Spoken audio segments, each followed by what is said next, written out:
பேரவையின் 376ஆம் கூட்டத்தொடரின் மதிப்புமிகு தலைவர் புலவர் பொன்முடி சுப்பையன் ஐயா அவர்களுக்கு முதல் வணக்கம்.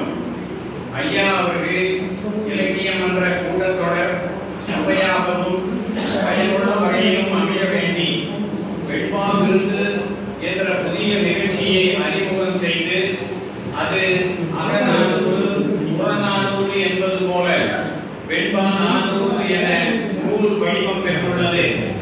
இம்மாதம் முதல் கவிதை நேரம் என்ற நிகழ்வை அறிமுகம் செய்துள்ளார். அதனுடைய முதல் நிகழ்விலே கவிஞர் கதிரொலி ஐயா அவர்கள் தீபாவளி பற்றிய கவிதையை அரங்கேற்றம் செய்தார்கள். புலவர் பொன்முடி ஐயா அவர்கள் உறுதிமலை பற்றிய கவிதையையும் அறிமுகம் செய்து இந்த நிகழ்ச்சியை தொடங்கி வைத்திருக்கிறார்கள். உறுப்பினர்களுக்கு விருது வழங்குதலும் ஒரு புதுமை. அன்னாரின் தமிழ் தொண்டினை தலைவணங்கி பாராட்டுகிறேன். வரவேற்புரை வழங்கிய செயலர் திரு திராவிடமணி ஐயா அவர்களே, தமிழ்தாய் வாழ்த்து பாடிய வே செங்குட்டுவன் ஐயா அவர்களே, உழவு அதிகாரம் பற்றி உரையாற்றிய கவிஞர் புதியரசி மறைமலை ஐயா அவர்களே, அமரர் வரதராசனின் கவிதை நெஞ்சம் பற்றி நூல் மதிப்பீடு உரை வழங்கிய அமரர் வரதராசனின் தந்தையாரும் 20 ஆண்டுகளுக்கு மேலாக எனக்கு தலைமை ஆசிரியராக உடன் பணியாற்றிய மேனாள் உதவி கல்வி அலுவலர் திரு ராம்குமார் நாஷ்முத்து அவர்களே, நன்றியுரை வழங்க உள்ள தமிழக அரசின் தமிழறிஞர் விருது பெற்ற திரு பே தர்மலிங்கம் ஐயா அவர்களே, துணைத் தலைவர் புலவர் சி சோதிநாதன் அவர்களே, விழாவுக்கு வருகை தந்துள்ள அனைத்து சான்றோர் பெருமக்களே, ஒளி பதிவாளர் ராஜா மாணிஸ்கார் திரு ஜெயபால் அவர்களே, அனைவருக்கும் என் வணக்கத்தை கூறி உரையை தொடங்குகிறேன். உலகின் 2வது பெரிய மக்கள் தொகை கொண்ட நாடு இந்தியா. அதிலும் சரிபாதி பெண்கள். புதுமை பெண், படித்த பெண், வேலைக்கு போகும் பெண், பெண்ணுரிமை, பெண்ணியம், பெண் விடுதலை, சம உரிமை பற்றிய பேச்சு இந்தியாவிலும் வந்து 200 ஆண்டுகளாகிவிட்டன.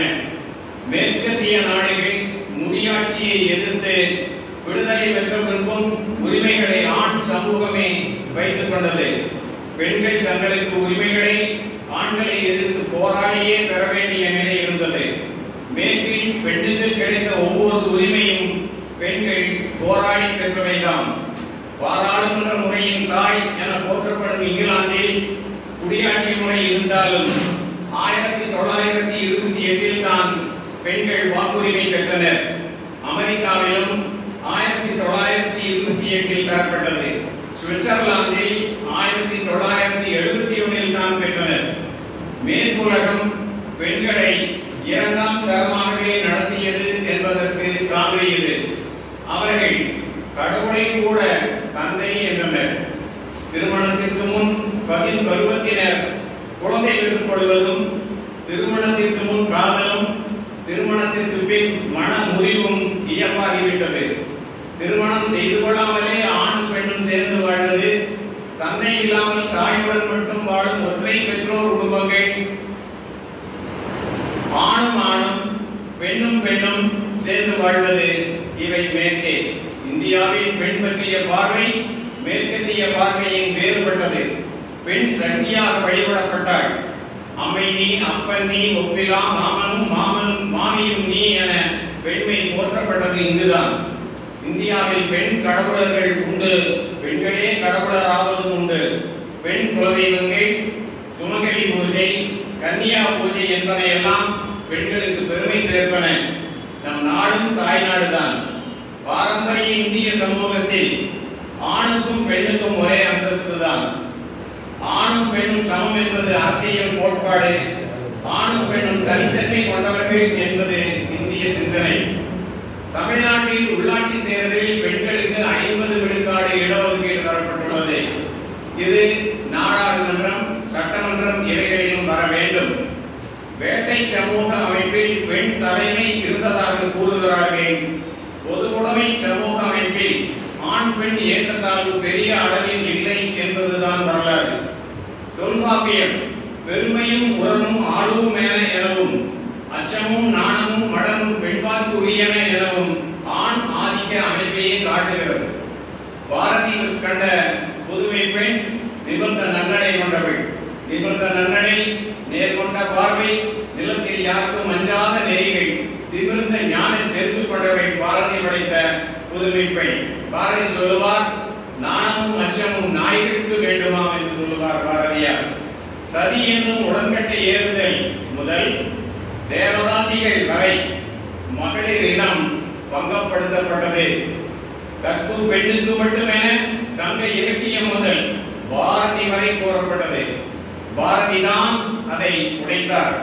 சதியை ஒழிக்க ராஜாராம் மோகன் ராய் பாடுபட்டார். தேவதாசி முறையை ஒழிக்க டாக்டர் முத்துலட்சுமி ரெட்டி அம்மையார் அவர்கள் பாடுபட்டார்கள்.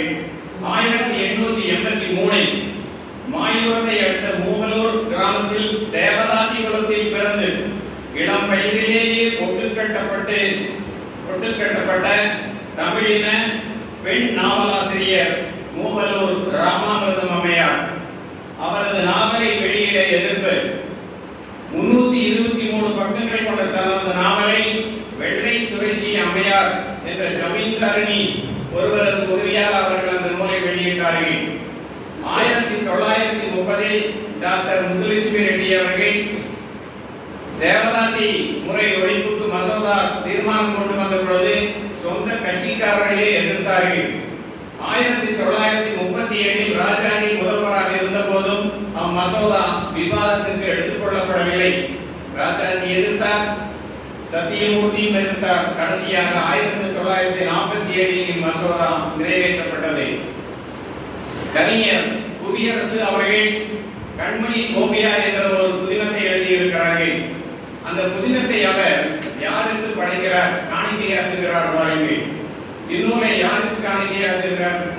மிக பல காமுகர்களால் சிதைக்கப்பட்ட பின்னும் அதை உலகிற்கு உணர்த்த உயிர் தாண்டி வரும் ஈராக் நாட்டு இளம்பெண் நதியா.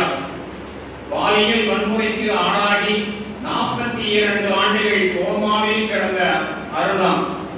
புதுடில்லியில் கொடூரமாக கொல்லப்பட்ட நிர்பயா. சிதைத்து கொன்று கிணற்றில் வீசப்பட்ட 10 வயது தேனி சிறுமி, தலித் சிறுமி நந்தினி. ஏமாற்றப்பட்ட பொள்ளாச்சி அபலைகள். கஸ்தூரி நாயக்கன் போட இருக்கு 7 வயது சிறுமி. தினந்தோறும் காம கடலுக்கு இரையாகி வரும் பெண்குலத்தார் அனைவருக்கும் இன்னொரு காணிக்கை என்கிறார். இந்த கொடுமைகள் யாருக்கும் நெஞ்சு கொதிக்கவில்லை. கோடானு கோடி சாமியார்கள் அதற்கு தலைகுனியவில்லை. கண்டன குரல் கூட எழுப்பவில்லை. சாதாரண மக்களுக்கு இது ஒரு பரபரப்பு செய்தி, அவ்வளவுதான். கதை நாயகி சோபியாவின் கூற்றாக கதையில் வரும் முறை கடித்து குதறி கொல்லப்பட்ட அவளை நிர்பயாவின் பரிதாபத்திற்குரிய தாயை பார்த்து, இந்த வயதில் இவரே இப்படி கவர்ச்சியாக இருக்கும் போது இவரது மகள் எவ்வளவு கவர்ச்சியாக இருந்திருப்பாள் என்று ஒரு இரங்கல் கூட்டத்தில் பகிரங்கமாக சொன்னான் தலைமை காவல் அதிகாரி கடைவாயில் காமம் வழியே. அதையும் பார்த்துக் கொண்டு நான் சும்மாதான் இருந்தோம், வெட்கம் இல்லாமல். அந்த வெறிநாயின் நாவை அறுக்க நமக்கு சுரணை இல்லாமல் போயிற்று. 60 லட்சம் யூதர்கள் ஐரோப்பிய வதை முகாம்களில் சித்திரவதைக்குள்ளாகி மாண்டு போன போதும், குஜராத்தில் ஆயிரக்கணக்கான இஸ்லாமிய பெண்கள் பாலியல் வன்முறைக்கு ஆளான போதும், போபால் விசவாயி கசிவால் பல்லாயிரக்கணக்கானோர் மாண்ட போதும் கடவுளர்கள் எங்கே போயிருந்தார்கள்? காரணமானவர்களுக்கு என்ன தண்டனை கொடுக்கப்பட்டது என்று கதை பாத்திரத்தின் மூலமாக கவிஞர் புவியரசு அவர்கள் விநாயகருக்கு நம்மை சிந்திக்க வைக்கிறார்.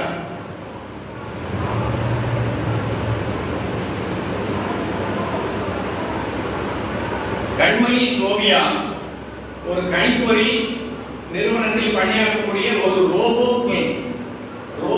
உண்மையான பெண் போலவே தோற்றமளிக்கக்கூடிய ரோபோ பெண். அந்த பெண்ணுக்கு எத்தனையோ பாலியல் கொடுமைகள் வருகிற பொழுது அவர்களை எல்லாம் சான்று இல்லாத அளவிலே அவள் தனித்து நின்று ஒவ்வொருவராக கொலை செய்கிறாள். கடைசியில் அந்த கருவி பழுதுபட்டு போகிறது. இப்படியாக அவர் அந்த கதையை கொண்டு செல்கிறார். இதன் மூலம் அவர் சொல்ல வருவது நேரடியாக சொல்ல முடியாது. தனக்கு தீங்கு வருகிற பொழுது மண்புழுவும் கூட சீட்டினால் படம் எடுக்கும் என்று சொல்வார்கள். அதுபோல பெண்கள் படம் எடுக்க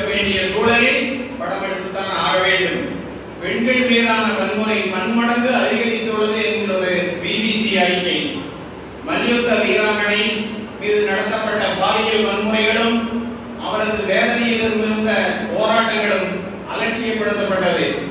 நிர்வாணமாக அழைத்துச் செல்லப்பட்ட மணிப்பூர் பெண்கள் அனுபவித்த அவமான உணர்வு நம் நெஞ்சங்களில் உறைந்து கிடக்கிறது. பெண்கள் உலகளாவிய நிலையில் பல நூற்றாண்டுகளாக அடிமைத்தடையில் சிக்கொண்டு கிடந்தனர். தாய் வழி ஆட்சி அழிந்து தந்தை வழி ஆட்சி தொடங்கிய பின் பெண்கள் இல்லிருத்தப்பட்டனர். பொருளீட்டுவது தந்தை கடமை என்றும் அப்பொருளை கொண்டு குடும்பம் நடத்துவது தாயின் கடமை என்றும் ஆயிற்று. நம் நாட்டை பொறுத்தவரை பெண்ணடிமைத்தனம் பல வழிகளில் வேறு பிடித்திருக்கிறது. பெண்களுக்கு கல்வி மறுப்பு, குழந்தை திருமணம், உடன்கட்டை ஏறுதல் என்னும் சதி, கைமை ஏற்பு, பர்தாமுறை, தேவதாசி முறை என பல. பெண் விடுதலை என்பது மூட நம்பிக்கைகளில் இருந்து விடுதலை, அர்த்தமற்ற சடங்குகளில் இருந்து விடுதலை, அடக்குமுறைகளில் இருந்து விடுதலை, ஆணின் செயல்பாடு நரகமாகும் போது அவனிடமிருந்து விடுதலை என பல. உடன்கட்டை ஏறுதல் என்பதை சதி என்றார்கள். ஆம், அது சரிதான். உடன்கட்டை ஏறினால் பெண்ணின் பிறந்த வீடு புகுந்த வீடு இரண்டுக்கும் 7 தலைமுறைக்கும் புண்ணியம் கிடைக்கும் என்று சொல்லி அந்த பெண்ணை மூளைச்சலவை செய்து நம்ப வைத்து அவளே விரும்பி எரிவிக்குள் புகுவதாக அந்த அளவுக்கு மக்கள் அவர்களை மாற்றி இருக்கிறார்கள். மடை கடந்து பிரெயின் வாஷ் பண்ணியிருக்கிறார்கள். விரும்பி உடன்கட்டையாக செய்திருக்கிறார்கள். சங்க காலத்தில் கூட விரும்பி உடன்கட்டை ஏறி இருக்கிறார்கள். அவர்களை நாம் தலையாய கற்புடையவர்கள், இடையாய கற்புடையவர்கள், கற்கள் 3 வகை பிரிச்சு அதுல வகைப்பாடுகளை கூறிக்கொண்டிருக்கிறோம். பாரதியார் பெண் விடுதலையை ஆழமாகவும் அழுத்தமாகவும் தம் படைப்புகளில் வெளிப்படுத்தி இருக்கிறார். தாம் பாடிய 233 தலைப்புகளில் 1/3 ஏறத்தாழ 72 தலைப்புகளில் பெண் விடுதலையை பாடியுள்ளார். அவர் மரபு வழி கருத்தியலுக்கு எதிராக புதுமை பெண் என்ற கருத்தியல் பிம்பத்தை முன்வைத்தார். அவர் கண்ட புதுமை பெண்ணின் குணங்கள்: பாரதி கண்ட புதுமை பெண் உயர் கல்வி கற்றவை, வீட்டை விட்டு வெளியே வந்து சமூக சக்தியாக விளங்குபவள், கணவனுக்கு காரியம் யாவினும் கை கொடுக்கும் தோழியானவள், பட்டங்கள் ஆள்பவள், சட்டங்கள் செய்பவள், ஆணுக்கு சகல விதத்திலும் நிகரானவள், அச்சம் நாணம் பயிர்ப்பு மடம் விட்டு நிபந்த நன்னடை, நேர்கொண்ட பார்வை, நிலத்தை யாருக்கும் அஞ்சாத தன்மை, நிபந்த ஞான செருக்கும் கொண்டவள், விரும்பியவனை காதலிக்கவும் விரும்பியவனை மணக்கவும் விரும்பாத போது விலக்கவும் உரிமை பெற்றவள், மறுமண உரிமையும் பொருளீட்டும் உரிமையும் வல்லமையும் உள்ளவள், அந்நிய ஆடவருடன் பழகவும் பேசவும் சுதந்திரமும் தைரியமும் பெற்றவள். இப்படிப்பட்ட பெண்ணை பாரதியார் புதுமை பெண்ணாக படைத்து காட்டி நமக்கெல்லாம் வழிகாட்டுகிறார். பெரியார் அவர்கள் பெண்களை அடிமை தலையிலிருந்து எழ கைதூக்கி விட்டவர்களில் பெரியாரின் பங்கு மகத்தானது. 1920 செங்கல்பட்டில் நடந்த சுயமரியாதை மாநாட்டில் திருமணம், கல்வி, தொழில், சொத்துரிமை, அரசியல் ஆகியவற்றில் பெண்களுக்குரிய உரிமையை நிலைநாட்ட தீர்மானமிட்டார். மனவிலக்கு உரிமை, விதவை மறுமண உரிமை, சொத்துரிமை, வாரிசு உரிமை, தொழிலில் சம உரிமை அனைத்தும் தரப்பட வேண்டும் என்றார். ஆணுக்கு கற்பு தேவையில்லை என்றால் பெண்ணுக்கும் அது வேண்டுபாடு இல்லை என்கிறார். அனைத்து மதங்களும் கருவை அழிப்பது மாபாதகம் என்று கூறிக்கொண்டிருந்த போது அவர் கருக்கலைப்பு என்பது பெண்ணுக்கே உரிய, அவளிடமிருந்து பிரிக்க இயலாத உரிமை என்கிறார். Abortion is an inalienable right of woman என்கிறார். கர்ணனுக்கு கவசகுண்டலம் போல பெண்களுக்கு அந்த உரிமை அவர்களோடு பிறந்தது என்று பெரியார் அவர்கள் கூறுகிறார்கள். காதலுக்கு வழி வைத்து கருப்பாறை சார்ந்த கதவொன்று கண்டறிவோம் என்று கருத்தடையை முதல் பாடிய கவிஞன் புரட்சி கவிஞன். அதே போல குழந்தை கலைப்பு, சிசு கலைப்பையும் கருக்கலைப்பையும் பெண்களினுடைய உரிமையாக இருக்க வேண்டும் என்று சொன்னவர் பெரியார் அவர்கள். கேலிக்குரிய வார்த்தைகளால் அடையாளப்படுத்தப்பட்ட மாற்று பாலினத்தவரை திருநங்கைகள் எனும் தூய சொல்லால் அடையாளப்படுத்தியவர் முன்னாள் முதல்வர் கலைஞர் கருணாநிதி அவர்கள். இவர் பராசக்தி திரைப்படத்தின் மூலம் கல்யாணி என்ற பெண் பாத்திரம் வாயிலாக ஒரு பெண்ணுக்கு ஏற்படும் பாலியல் வக்கரங்களை படமாக காட்டியவர். பாரதியார் காந்தாமணி என்று ஒரு சிறுகதை எழுதியிருக்கிறார். பாரதியாரின் காந்தாமணி சிறுகதை பெண் விடுதலையின் ஆழ அகலங்களை காட்டும் படைப்பாகும். காந்தாமணி அழகிய இளம் பெண். 55 வயதான கிழவனுக்கு வயதுக்கு வரும் முன்பே திருமணம். காந்தாமணி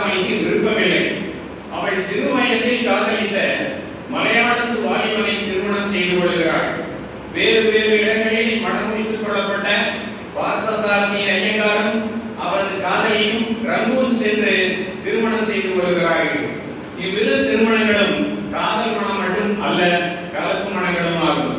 இந்த கதையில் வரும் காந்தாமணி போல் குழந்தை திருமணம் ஏராளமான பெண் குழந்தைகளின் வாழ்க்கையை பரிவாங்கி இருக்கிறது. இந்தியாவில் 1911 இளம் விதவைகளின் எண்ணிக்கை பாலருந்தும் குழந்தை முதல் 15 வயது வரை 3,20,431.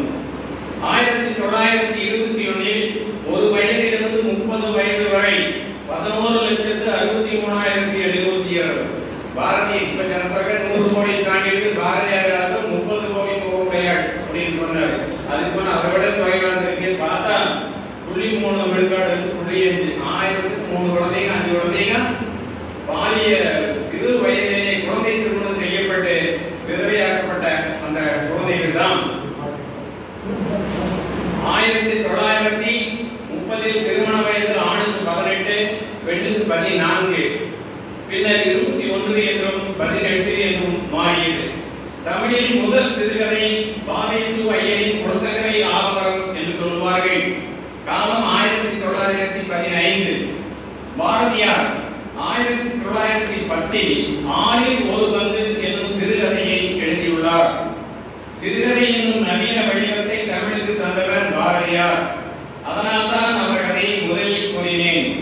பாரதியாருக்கு திருமணமாகிற பொழுது செல்லம்மாளை திருமணம் செய்யும் போது அவங்களுக்கு வயசு 14-7. பாரதியாருடைய அத்தை மகன் மூத்தவனுக்கு 14 வயசு, திருமணம் செய்கிற பொண்ணுக்கு வயசு 10. பாரதியாருடைய அத்தை மகன் சின்னவன், அவனுக்கு 12 வயசு, குழந்தைக்கு பொண்ணு வயசு 3.5 வயசு. இந்த திருமணத்தை பாரதியார் தன்னுடைய வரலாற்றையே தன்னுடைய சுயசரிதையில் கொடும் பாதகம் என்கிறார். நிர்மூல கொலையர்கள் செயல் என்று சொல்லி தன்னுடைய திருமணத்தையே அவர் அவ்வாறு திட்டுகிறார், வசைப்பாடுகிறார், கூடாது என்கிறார். அடுத்து மாதவையா அவர்களின் திரௌபதி கனவு என்ற ஒரு கதை. குழந்தை பருவத்தில் மனம் முடிக்கப்பட்டு மறுநாளே விதவையான திரௌபதி என்ற சிறுமி தான் படும் கைமை துன்பத்தை கூறும் கதை. வயோதிகரான அவள் தந்தை 50 வயதுக்கு மேல் அவளை விட சிறிய பெண்ணை மணந்து கொண்டு மகிழ்வாக வாழ்கிறார். தான் மட்டும் ஒரு வாலிபனை மணந்து கொள்ள இச்சமூகம் அனுமதிக்கவில்லையே என்று எண்ணி ஆசா பாசங்களை அடக்க முடியவில்லை என துன்புறுகிறாள். கல்கி அவர்களினுடைய சிறுகதை கடிதமும் கண்ணீரும் என்ற கதை. கதை நாயகி அன்னபூரணி 6 வயதில் திருமணம், 9 வயதில் விதவை, 16 வயதில் இளைஞனின் பார்வையில் சலனம் ஒன்று காதல் மலர்கிறது. அந்த காதலன் ஒரு கடிதம் கொடுக்கிறார். உன்னை திருமணம் செய்து கொள்ள நான் விரும்புகிறேன், சம்மதம் இருந்தால் உன்னுடைய கருத்தை தெரிவி என்று கடிதம் கொடுக்கிறார். அந்த கடிதத்தை வாங்கி கொண்டு சென்ற இந்த அன்னபூரணி அதை வீட்டில் பத்திரமாக வைத்துக் கொள்கிறார், படிப்பதில்லை.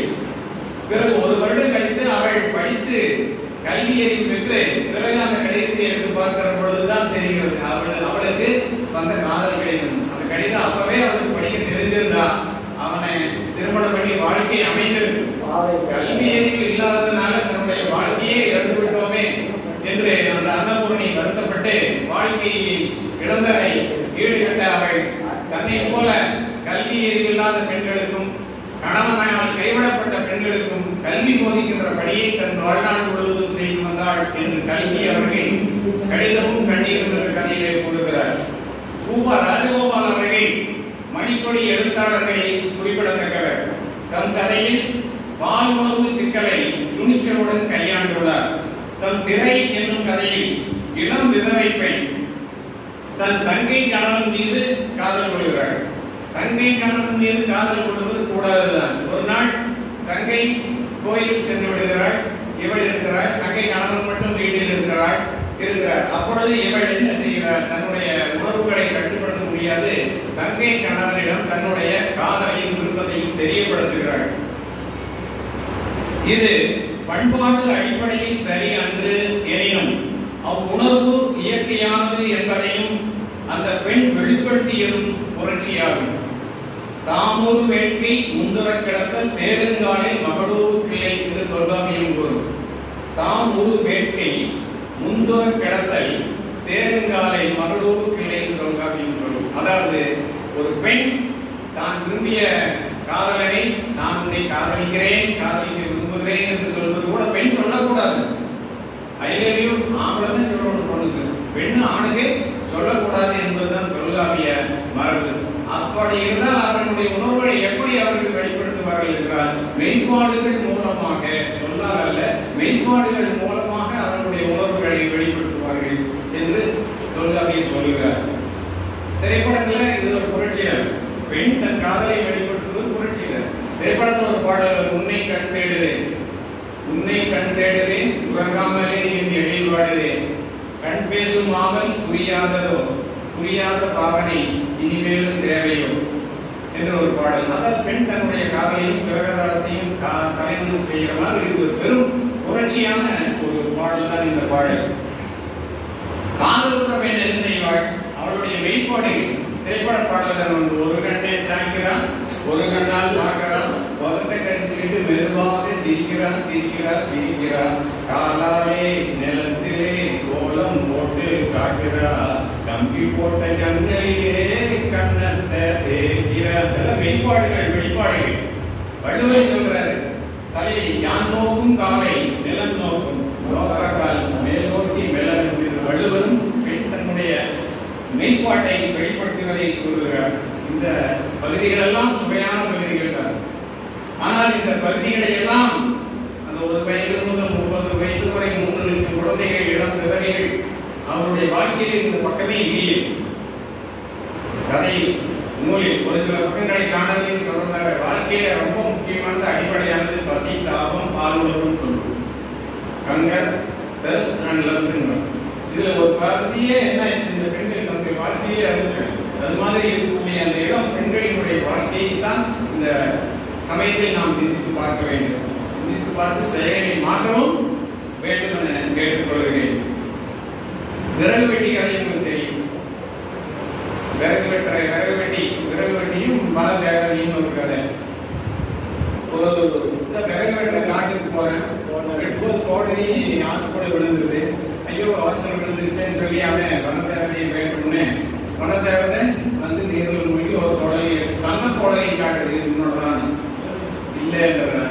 அப்புறம் ஒரு வெள்ளி கோடரி எடுத்து இது உன்னோடதான் காட்டுது, இல்லைன்றவன். அப்புறம் 3வது அவனுடைய கோடரி எடுத்து காட்டி இது உன்னுடையதா என்று இருக்கிற பொழுது ஆமாம் என்றான். அப்போ அந்த வனதேவதை இவனுடைய நேர்மையை பாராட்டி அந்த தங்க கோடரி, வெள்ளி கோடரி, இவனுடைய கோடரி 3ஐயும் அவனுக்கு கழித்து விட்டது. அதை வைத்து அவன் பெரிய செல்வனாக வாழ்ந்து வருகிறான். பிறகு ஒரு நாள் அவன் மனைவியோடு அந்த அதே ஆற்றுக்கு விறகு வெட்ட போகிறான். இது நான் சொல்றது முயற்சி.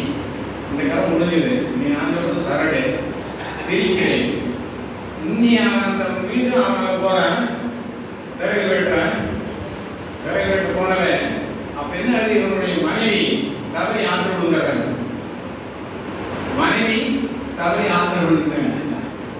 வனதேவதை வேண்டாம். வனதேவதை என்ன பண்றாங்க, இப்ப இருக்கிற சினிமா திரைப்பட கவர்ச்சிக்கு அழகான நடிகை ஒரு பேர், நான் பேர் சொல்லக்கூடாது, போட்டா அது அந்த மாதிரி வழக்கு வந்து ஒரு அழகான ஒரு சினிமா நடிகை எடுத்து இதனுடைய மனைவியா இது கேட்கிறாங்க.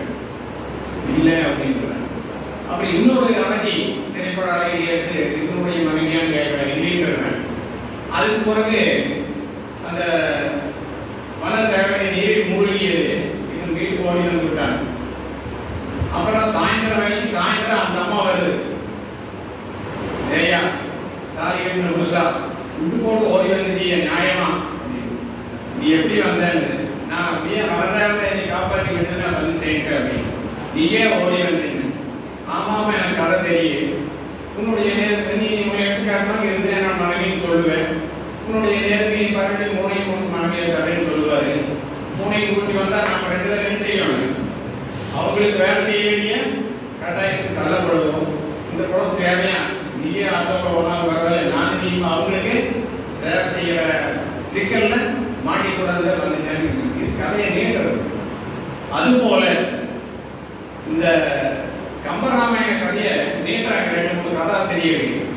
அகலிகை கௌதமன் கதையை வச்சு என்ன பண்றாங்க, ராமாயணத்தில் இல்லை அந்த கதையை நீட்டுறாங்க. படிக்கும் பொழுது ராமாயணத்தில் இருக்கும்போது இருக்குதுன்னு நம்பக்கூடிய அளவுக்கு அந்த கதாசிரியர் அந்த கதையை கொண்டு செல்கிறாங்க. சாப விமோச்சனம்.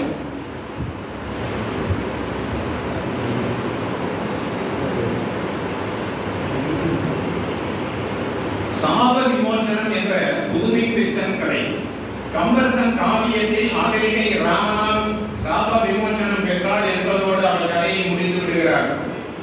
அதன் பின் அகலிகையும் சமூக மதிப்பும் கணவன் மனைவி உறவும் அவ்வுறவுக்குள் நடக்கும் மன போராட்டமும் அகலிகையின் மன போராட்டமும் எப்படி இருக்கும் என்பதை கதையோட்டமாக அமைத்துள்ளார். நடந்தது ஒரு தவறு, அதில் தனக்கு எந்த விதத்திலும் பங்கில்லை. ஆகவே ராமன் தனக்கு சாப விமோசனம் வழங்கியுள்ளார் என்ற நம்பிக்கையில் அகலிகை வாழ்ந்து வருகிறாள். இந்திரனால் உடலால் மட்டுமல்ல மனதாலும் பாதிக்கப்பட்டாள் அகலிகை. அவளுக்கு தன்னை சூழ நிற்பவர்கள் அனைவரும் இந்திரர்களாக தெரிகிறார்கள். கௌதமருடன் பேசும் பொழுது யோசித்து யோசித்து பேசுவாள். முன்னர் நடந்த சம்பவத்தை சாடமைய சொல்றானா, குத்தல் பண்றானா, நக்கல் பண்றானான்ற மாதிரி பழைய நினைவுகளை வச்சு வச்சு நம்மளை வழிவாங்கிடுவானோன்னு அவன் பேசுறத உன்னிப்பாக கவனிக்கிறான். தான் பேசுகிற வார்த்தைகளையும் சொற்களையும் அளந்து அளந்து அவனுடைய உரையாடலை நடத்துகிறார். அகலிகை குளித்துவிட்டு ஆற்றில் கரையிலிருந்து திரும்பி வரும் பொழுது ரிஷி பத்தினிகள் சொல்லுகிற இவர்தான் அகலிகை என்று சுட்டிக்காட்டி பேசுகிறார்கள். அதை பார்த்த பிறகு அகலிகை நினைக்கிறார், ராமன் சாப விமோசனம் கொடுத்தாலும் இந்த பாப விமோசனத்திலிருந்து நாம் வேள முடியாது போல் இருக்கிறது என்கிறார். 14 ஆண்டுகள் முடிகிறது. அயோத்தியான ராமனும் சீதையும் இங்க அகலிகையை பார்த்து அவருடைய குடிசைக்கு கௌதமர் குடிலுக்கு வருகிறார்கள். வந்து பேசுறாங்க. நடந்ததெல்லாம் சீதை அப்புறாடி சொல்லுகிறார்கள். என்ன நடந்து இப்படி ராமர் என்னைய அக்னி பிரவேசம் பண்ண சொன்னாரு, நான் அக்னியிலே இறங்கி இறங்கினேன். அகலிகை கேட்கிறார். அவர் கேட்டாரா, நீ செய்தாயா? அவர் கேட்டார், நான் செய்தேன் என்கிறார் சீதை. அப்பொழுது அகலிகை சொல்லுகிறார், தனக்கு ஒரு நியாயம், ராமனுக்கு ஒரு நியாயமா? அகலிகைக்கு ஒரு நீதி, அவனுக்கு ஒரு நீதியா?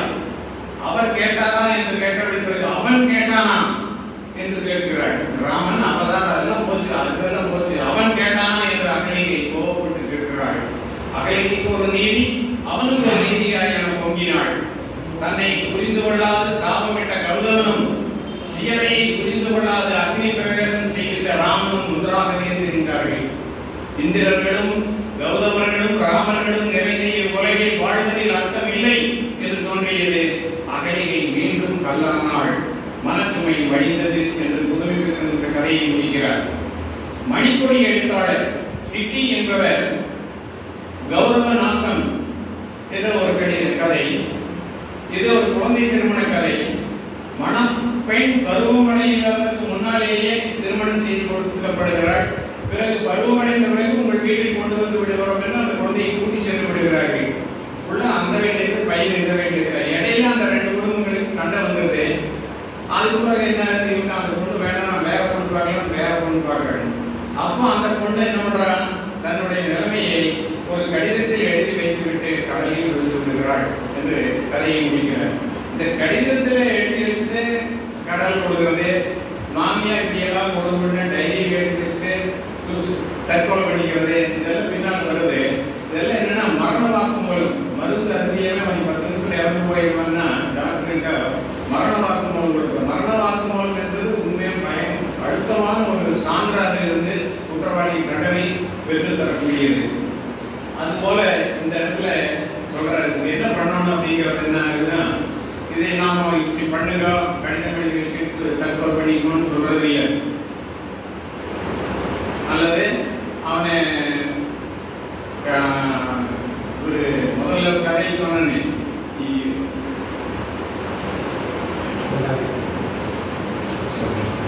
கவியரசனுடைய கண்மணி சோபியா 5-6 தன்னை கெடுத்து வந்தவர்களை எல்லாம் கொலை செய்தார்களா, அதே போல நீங்களும் கொலை செய்யுங்கள் என்று நேரடியாக சொல்ல முடியாது. அதை என்ன செய்ய வேண்டும், மறைமுகமாகத்தான் சொல்ல வேண்டும். படிக்கிற கதையிலிருந்து நாம் அதை உள்வாங்கி அந்த கருத்தை எடுத்துக்கொள்ள வேண்டும். அதுக்கு ஒரு சின்ன உதாரணம். ஒரு கவுண்டர் ஒரு சாய்வு 2 பேர் பக்கத்து வீட்டில் இருந்துட்டு இருந்தாங்க. அந்த கவுண்டருக்கு சாய்வுக்கும் ஒரு முரண்பாடு வந்து ஒரு காலகட்டத்தில் சண்டை வந்துடுது. 2 பேரும் கட்டி புரடுறாங்க. கட்டி புரடுற போது சாய்வு என்ன பண்றாரு, அந்த கவுண்டருடைய குடுமி இருக்குல்ல, குடுமி பிடிச்சிட்டாரு. குடுமி பிடிச்சிட்டு ஆட்டுறாரு உரடுறாங்க. இவர் என்ன பண்றாரு, இந்த கவுண்டரு அவன் அவன் குடுமி குடிக்கிறான்னு தலைமையில் தடைகளை பார்க்கறது குடும்பம் எடுக்க மாட்டீங்க. ஐயா சாய்க்கு பூமி இல்லை, நாடிலே இருக்கு, நீ தாய் குடிச்சாட்டுன்னு சொல்ல முடியுமா? சாய்க்கு நாய் நம்மளை பழி வாங்கிடுவேன். அதனால இதுக்கு என்ன அவனுக்கு எடுத்து கொடுக்குமா இருக்கணும், இவனுக்கு நல்லா படிக்க பவனம் சொன்ன மாதிரி இருக்கணும். அதனால சாய்வு சாய்வு தாடி பத்திரம், சாய்வு சாய்வு தாடி பத்திரம் அப்படின்னு. ஓ ஆமா பார்த்தியா, சாய்வு தாடி இருக்கு அப்படின்னு அப்புறம் தாடி பிடிச்சாடுனாரு. பூமி பிடிச்சாட்டா அவர் தாடி பிடிச்சாட்டா சண்டை நின்று போச்சு. அப்போ என்ன பண்ண வேண்டியது? நேரடியாக சொல்ல முடியாத மறைமுகமாக தான் சொல்ல வேண்டும். அதுபோலதான் இந்த கதைகள் இருந்து நாம கருத்துக்களை எடுத்துக்கொண்டு நாம தான் எடுத்துக்கணும். விந்தன் அவர்களின் மாட்டு தொழுவம், தொழுவத்து மாட்டுக்கும் தனக்கென்று எந்த தனி உணர்ச்சியும் இல்லாத பெண்ணுக்கும் வேறுபாடு இல்லை என்பதை விளக்கும் கதை. மாட்டு தொழுவம்னாலே தெரிஞ்சு போச்சு. அந்த மாட்டு தொழுவத்துல மாட்டுக்கு அம்மாவுக்கு கிச்சன்ல வேலை செஞ்சுட்டு இருக்காங்க. அந்த கதை என்னன்னே உள்ள போக வேண்டியதே இல்லை. அடுத்தது அகிலனின் எரிமலை கதை. அகிலனுடைய எரிமலை என்ற கதை. பெரும்பான்மையான எழுத்தாளர்கள் பெண்ணை உணவு தளத்தில் வைத்தே பார்க்கின்றனர். அகிலன் எரிமலை கதையில் பெண்ணை, அந்த கதை நாயகி புவனேஸ்வரியை அறிவுபூர்வமாக சிந்திக்கவும் பேசவும் வைத்திருக்கிறார். வரதட்சணை கொடுமை காரணமாக காதலனால் புறக்கணிக்கப்பட்ட புவனேஸ்வரி விபச்சாரத்தில் ஈடுபட வேண்டிய சூழலுக்கு தள்ளப்படுகிறார். அவளுக்கு என்று ஒரு உள்ளமும் உணர்வும் உண்டு என்பதை, அவள் பக்கம் உள்ள நியாயத்தையும் தர்மத்தையும் அவளை பேச வைப்பதன் மூலம் வாசகர்களுக்கு உணர்த்துகிறார் அகிலன். அனாதை விடுதிக்கு யாரும் அறியாமல் 1,00,000 ரூபாய் நன்கொடை செய்யும் மிகப்பெரிய மனப்பக்குவம் அவளுக்கு இருக்கிறது. செய்யும் தொழிலால் தாழ்ந்திருந்தாலும் அவள் திறமையானவளாக காணப்படுகிறாள். தன் வழுக்கல் வாழ்க்கையை பத்திரிகையில் போட முன்வந்த ஆசிரியர்களிடம் வேண்டாம் என்கிறாள். நான் உடம்பால் கெடுப்பவை, என் உடம்பால் என் வாழ்நாளில் 100-200 பேரை தான் கெடுக்க முடியும். என் வழுக்கல் வாழ்க்கையை வெளியிட்டு ஆயிரக்கணக்கான ஆன்மாக்களை கெடுக்க வேண்டாம். எனவே பேனாக்களை கொண்டு தொழில் செய்யும் நீங்கள் ஒழுக்கமாக உங்களுடைய தொழிலை செய்யுங்கள் என்று அவர்களுக்கு பேட்டி கொடுக்காமல் அவர்களை அனுப்பி வைப்பதாக அகிலன் இந்த கதையை கூறுகிறார். அடுத்தது ஜெயகாந்தனின் அக்னி பிரவேசம் என்ற ஒரு கதை. ஒரு பெண் அறியாமையால் உடல் தூய்மை பறிக்கப்பட்டு நின்ற போது அதை பெரிது பண்ணி அவளை சமூகத்தின் முன்னால் குற்றவாளியாக நிறுத்த தேவையில்லை என்பதை அக்னி பிரவேசம் கதை மூலம் எடுத்து வைக்கிறார் ஜெயகாந்தன். அறியா பேதையை சமூக அரக்கனிடமிருந்து காத்த அந்த தாய் கடவுள் தான். தாய் கெட்டு போய் பெண்ணுகள் சொல்லுவோம். அம்மா கிட்ட சொன்னோடனே அம்மா என்ன பண்ணுவான், அடி நீ பெருசா நினைக்காதடி, கால ஒரு அசிங்கத்தை முடிச்சுட்டா அப்புறம் நாம கழுவி இருக்கிறீங்க, அதுக்காக காலை வெட்டிடுறோமா, காக்கா எச்சில் விடுறது காலை வெட்டிடுறோமா, கழுவி போயிட்டு பெருசு பண்ணுறதே அந்த அம்மா அமைதிப்படுத்தி ஒண்ணு நினைக்காதுன்னு சொல்லி அமைதிப்படுத்துகிறாள். ஆனால் அப்புறம் அக்னி பிரவேசம் எழுதிய அதே ஜெயகாந்தன் சில நேரங்களில் சில மனிதர்கள் என்று ஒரு நாவல் எழுதியிருக்கிறார். அந்த நாவலும் அகாடமி பரிசு பெற்றது, அது திரைப்படமாக்கப்பட்டது, அந்த படமும் பரிசு பெற்றப்படும். சில நேரங்களில் சில மனிதர்கள் பாலியல் பலாத்காரத்துக்கு ஆட்பட்ட கதை நாயகி கங்கா தன் தாயால் இச்சமூகத்திற்கு காட்டி கொடுக்கப்பட்டு ஐயோ பண்ணிட்டே ஐயோ நடையாடி ஒரேடும் ஊம்ப எல்லாரும் பக்கமத்திலும் எல்லாரும் என்ன செய்தேன் யாரு பண்ணிட்டு நிக்கிறாள் அப்படின்னு. அது என்ன என்பது தானே டமார் போட்டதான் ஆயிடுச்சு இந்த கதையில. சில நேரங்களில் சில மனிதர்கள் கங்கா வாழ்நாள் முழுவதும் ஆண் வல்லூர்களால் துரத்தப்பட்டு நாளும் நிம்மதி இல்லாமல் வாழ்ந்து கொண்டிருந்த அவலத்தை அப்புதினத்தின் வழியாக படைத்து காட்டி சமூகத்தை சிந்திக்க வைக்கிறார். அகலிகைகள் எல்லா காலங்களிலும் இந்திரன்களால் சீரழிக்கப்படுவது நடந்து கொண்டேதான் இருக்கிறது. அதை அறியாமையால் பெரும் பிரச்சனையாக்குவதை விடுத்து சிந்தித்து பார்த்து பெண்ணினத்தை சீர்தூக்கி விட வேண்டும் என்ற கருத்தை முன்வைத்துள்ளார் ஜெயகாந்தன். புதுமை பெத்தனின் பாவ விமோசனம் அகிலிகையின் மனப்போராட்டத்தை முழுமைப்படுத்தியது. ஜெயகாந்தனின் அக்னி பிரவேசம் குறையோடி கிடந்த சமூக பார்வைக்கு சிகிச்சை அளித்துள்ளது. அடுத்த ஒரு கதை, இதுவும் அந்த அகிலிகை பற்றியதாகவே இருக்கும். ஐக்கன் என்ற கதாசிரியர் எழுதியது. ஐக்கன் என்பவருடைய முதல் பெயர் ஐயாக்கண்ணு. ஐயாக்கண் என்பவர் ஐக்கன். இவர் அகிலிகையின் மகள் என்ற தலைப்பிலே ஒரு கதை எழுதியிருக்கிறார்.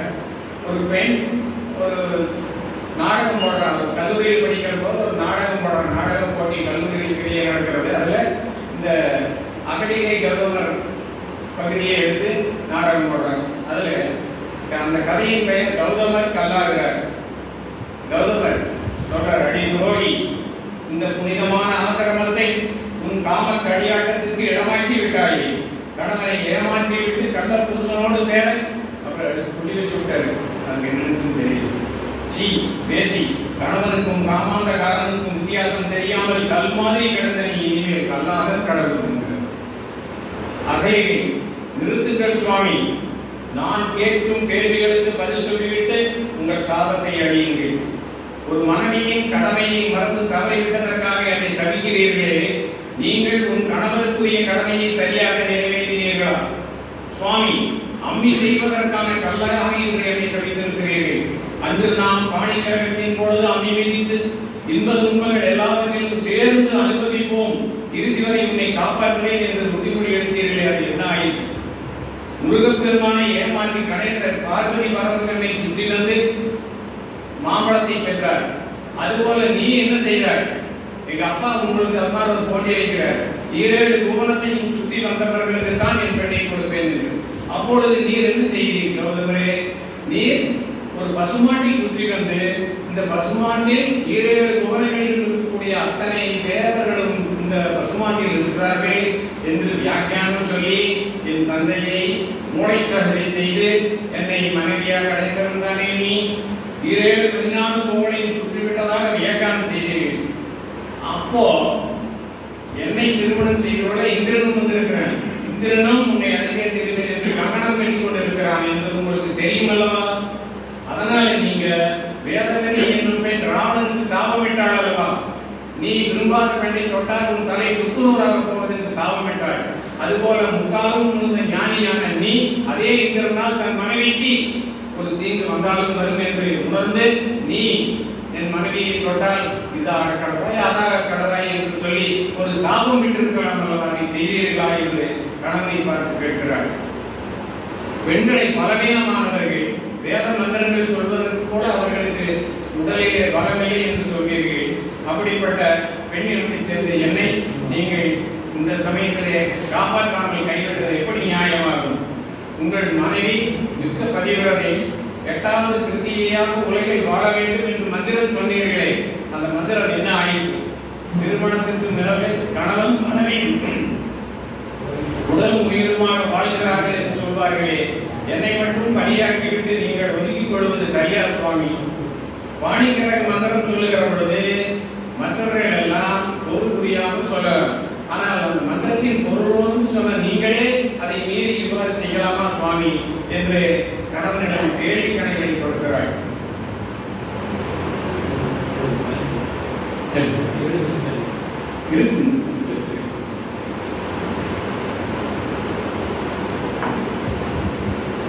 பதில் சொல்ல வாய் இல்லாமல் கௌதமர் கல்லாகி நின்றார் என் கதையை முடிக்கிறார் ஐக்கன் அவர்கள். நான் பார்த்தசாரதியினுடைய ஒரு கதை, மறுபடியும் ஒரு மகிஷாசுர வதம். இது தெரியும், மகிஷாசுர அசுரன் வதம் பண்றது. இது இந்த கதையில் சொல்றது ஒரு பெண், ரொம்ப துடிப்பான பெண், படிப்புக்கு போயிட்டு வந்து படிக்கிற காலத்திலேயே ஒரு வேலையில விஷ பாம்பு ஒன்று சிக்கி கொண்டது. அதை என்ன செய்கிறது, மீட்டு அதை